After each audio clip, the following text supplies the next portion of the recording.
Americans and people across the globe are hearing these ominous words. People are being required to show proof of vaccination or be denied the ability to dine peacefully in restaurants, hold jobs, or even attend school. Earlier in December, several GOP lawmakers in the New Jersey State Assembly were denied access to the Assembly chamber for refusing to show proof of vaccination. You see this? See this, folks? Denying us entry into our house. This is America. This is America. An illegal procedure, voting procedure they're relying on. It was deemed illegal, and they're enforcing it. State police are the best in the world, but they report to the executive branch and how outrageous the governor turned the state police on. This is tyranny, folks. America, see what's happening Look here. at our heroes up here. See what's happening, America.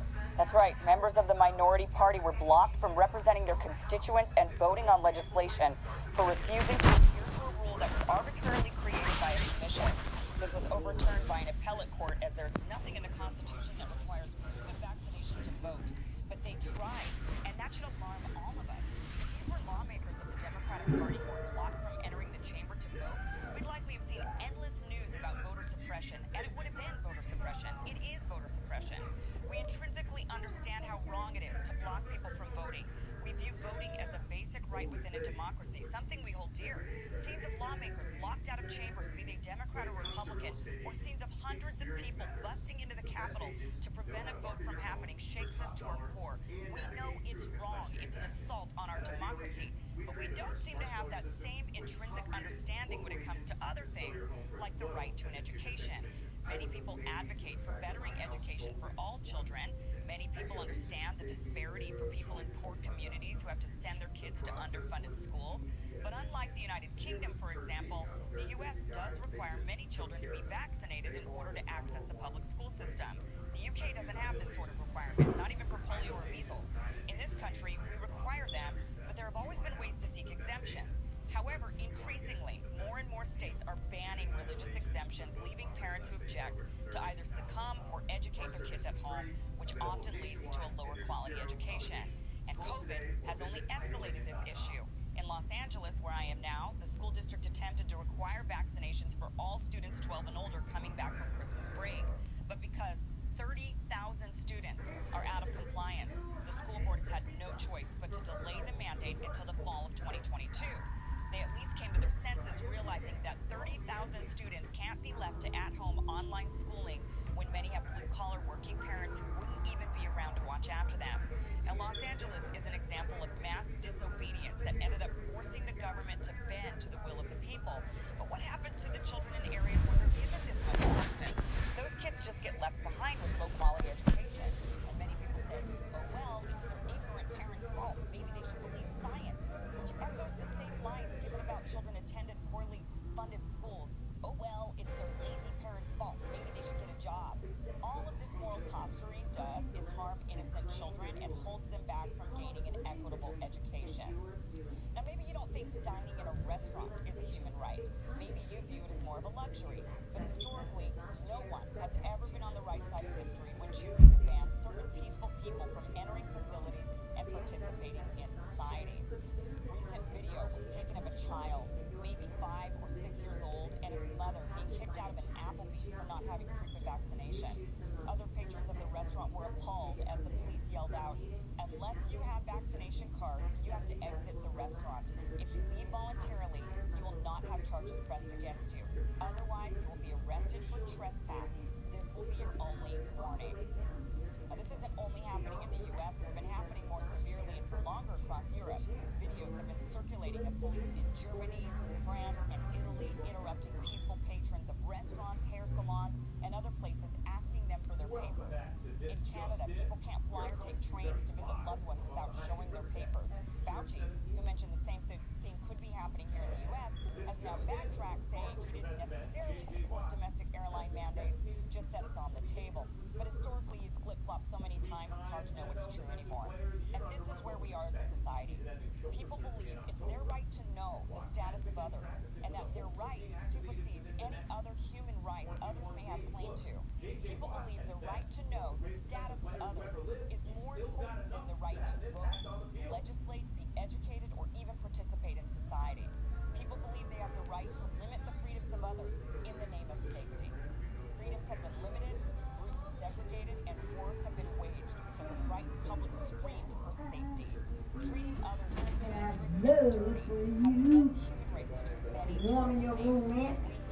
ate y'all some black-eyed peas today. And even if you want to argue that they technically limit spread to some degree, it's obviously arbitrary, and real-world data is showing that nothing is stopping this virus.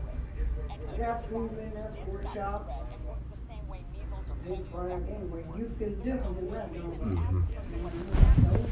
When I travel to areas of the world where people don't have access to good vaccines and medical care, where there's a high probability that a good number of people have not been vaccinated against diseases that I have been vaccinated against, I am never wrong asking them if they are vaccinated. I believe my vaccine works, and because of that, I'm not at risk of contracting a disease from an unvaccinated person. It never once crossed my mind to ask a person in the Middle East or Central America what they have or have not been vaccinated against before I dined with them.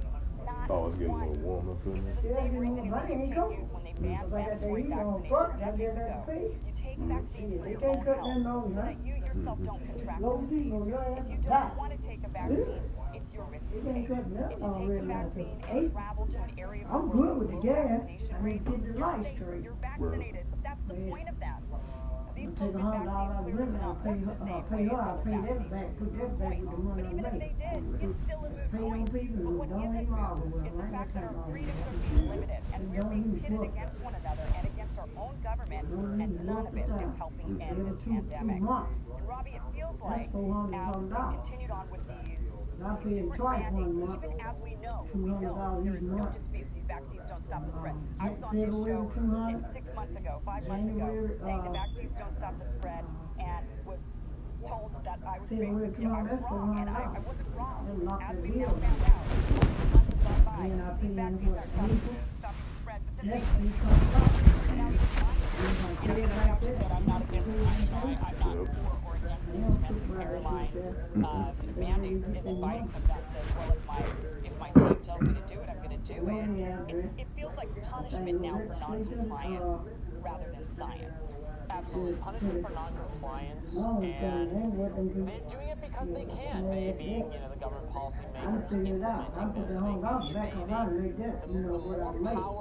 the more they can boss us around and get away with it, the more power they ultimately have.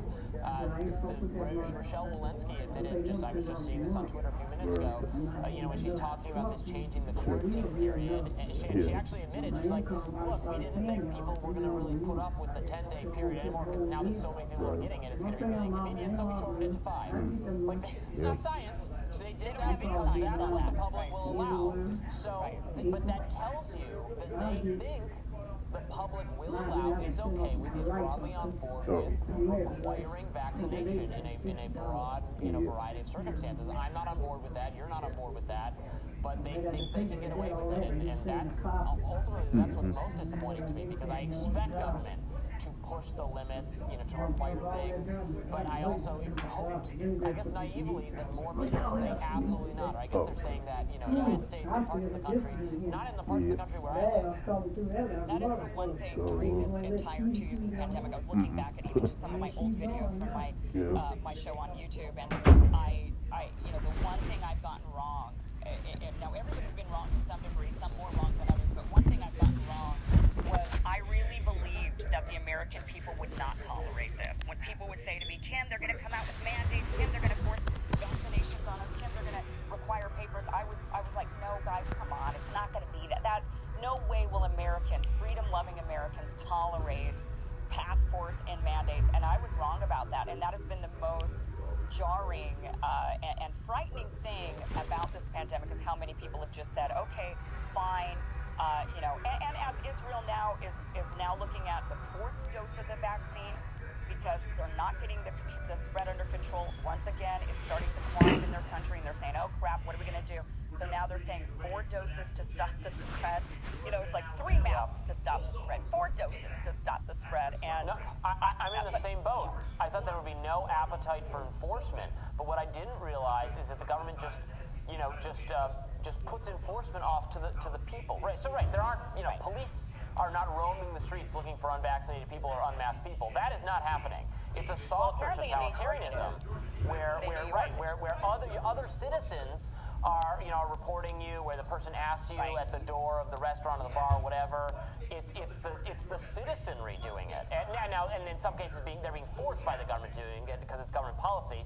But there's no just like let's not comply, right? That's not happening. Now people are complying.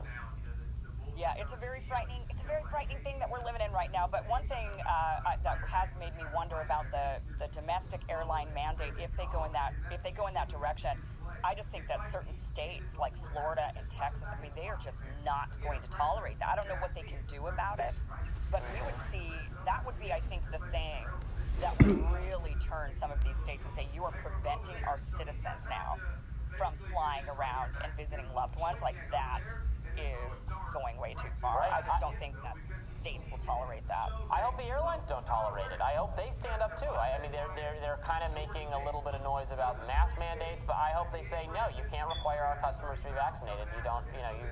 We're not going to stigmatize the unvaccinated to the point where they're like not allowed to leave their homes.